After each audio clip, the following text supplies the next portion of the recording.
ये वानर रूप इसका छद्मवेश दिखाई देता है, क्योंकि जितना तेज इसमें है उतना वानरों में नहीं होता।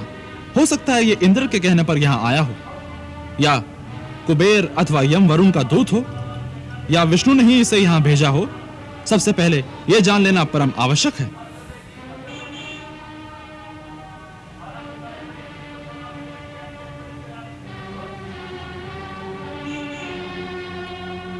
महाराज, मंत्रीवर प्रहस्त का कहना ठीक है। यह जानना परम आवश्यक है कि किसने इसे भेजा है और उसके पीछे किसी शत्रु या स्वयं देवताओं का क्या षड्यंत्र है। यह सारी जानकारी जो इसके द्वारा मिल सकती है, इसकी जीभ काट देने से उसका अवसर खो जाएगा। सेनापति, सबसे पहले इसे सारी जानकारी लें, और यदि यह सीधी तरह से ना बताए तो इसे ऐसी यातनाएं दी जाएं जिससे यह सब कुछ बताने पर विवश हो जाए।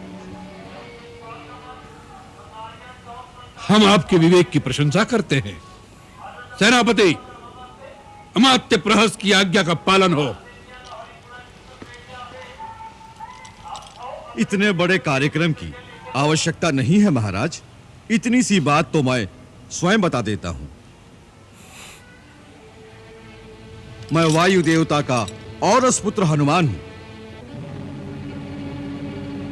मुझे न भगवान विष्णु ने भेजा है और न इंद्रादि देवताओं ने।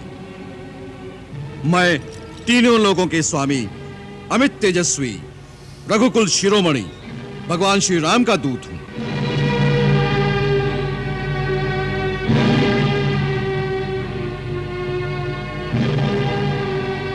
जिनकी भार्या सीता माता को तुम छल से हर लाए हो,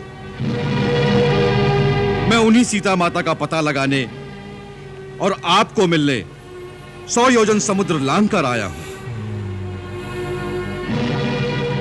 मैंने सीता माता के दर्शन कर लिए हैं।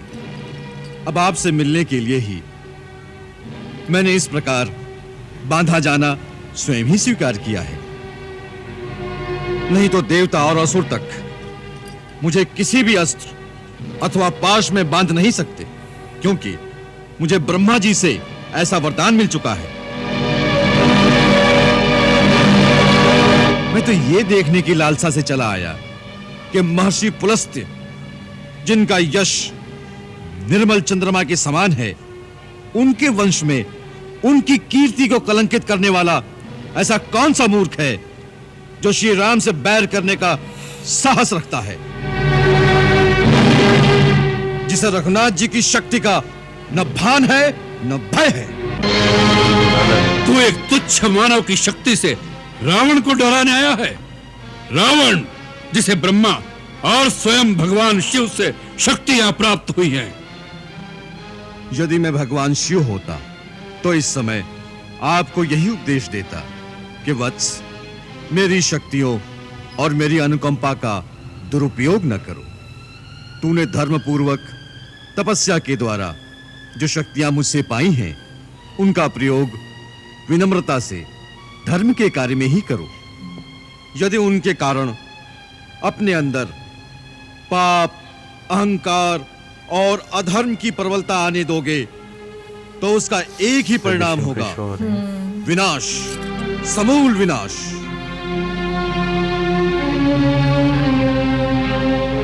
अतः विनाश का मार्ग छोड़ के श्री राम की शरण में चले जाओ, जिन्होंने एक ही बाण से महाबली बाली को मार डाला और खरदूषण का सेना समेत अंत कर दिया।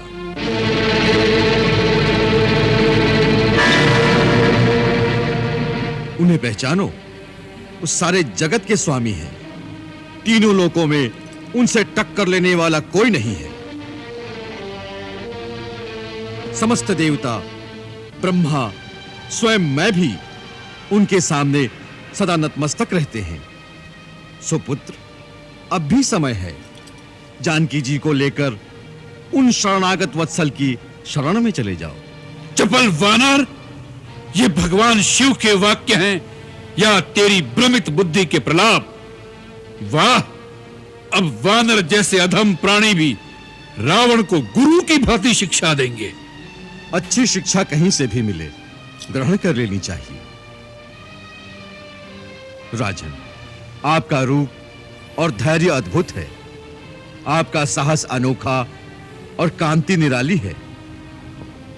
आप में एक महान राजा के सभी लक्षण विद्यमान हैं। केवल मन की वृत्ति बदलने से ही आप वह स्थान प्राप्त कर सकते हैं जहां देवता आपकी पूजा करें। याद रखिए, धर्म विरुद्ध कार्य से सदा अनर्थ ही उत्पन्न होगा। पाप स्वयं ही अपने कर्ता को जड़ मूल से नाश कर देता है। अतः आप जैसे बुद्धिमान को दूसरे की स्त्री को घर में कैद रखने जैसा निंदित कार्य शोभा नहीं देता। यही एक पाप आपकी समस्त शक्तियों और सोने के महलों समेत इस लंका का नाश कर देगा। इस हंसते गाते देश में एक चित्कार के सिवा कुछ नहीं बचेगा। मृत आत्माओं को पानी पिलाने वाला भी कोई नहीं बचेगा। बस!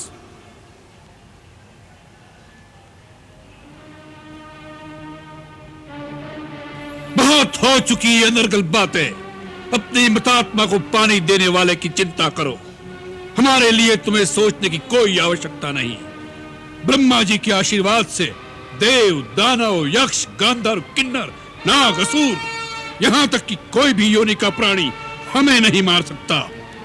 उस वरदान में नर और वानर से आपको निर्भय नहीं किया गया था।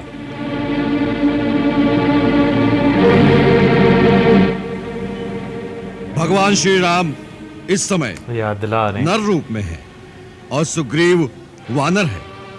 राजन, मैं फिर हाथ जोड़कर कहता हूं, श्री राम के साथ द्रोह करने वाले को स्वयं शंकर, विष्णु, ब्रह्मा भी नहीं बचा सकते।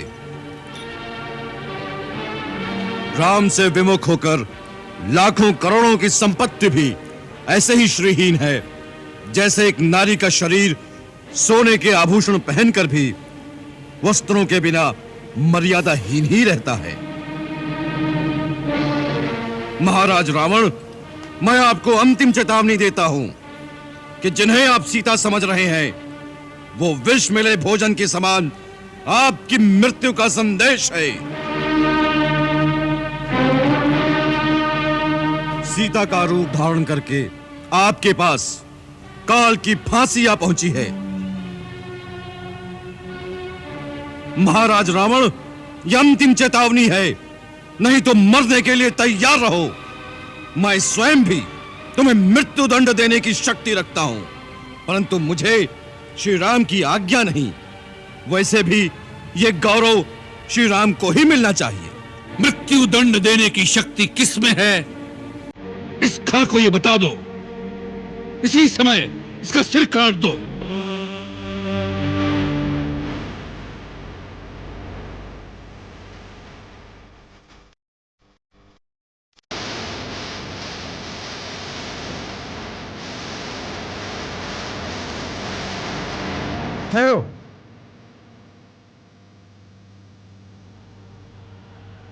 राक्षस राज, क्षमा कीजिए। यदि आप क्रोधित न हो तो सेवक कुछ विनती करे। कहो। महाराज, ये वानर दूत बनकर आया है। इस वानर का वध करना धर्म के विरुद्ध है और लोकाचार की दृष्टि से भी निंदित है। आप तो राजधर्म के विशेषज्ञ हैं।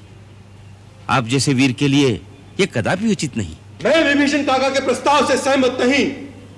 मैं तो इसे दूत भी नहीं मानता, क्योंकि इसने दूत जैसा आचरण ही नहीं किया। आते ही शत्रु की भांति हमारे सैनिकों का वध किया। इसने एक गुप्तचर की भांति आचरण किया है। हाथ में आए हुए शत्रु या उसके गुप्तचर को छोड़ देना बुद्धिमानी नहीं है महाराज, बाद में पछताना पड़ता है। मैं इसे मृत्यु दंड देने का अनुमोदन करता हूं। इंद्रजीत का कथन सत्य है। पापियों का वध करने में कोई पाप नहीं। इस वानर ने राजवाटिका को ध्वंस करके राजकुमार अक्ष और महाबली जाम्बूमाली का वध किया है। इसका वध न्यायोचित है। लंकेश्वर, सत्पुरुषों का कथन है कि दूत कहीं भी, किसी भी समय, किसी भी अवस्था में वध करने योग्य नहीं होते। इसमें संदेह नहीं कि इसने सब कार्य शत्रुओं वाले किए हैं, तथापि दूत का वध करना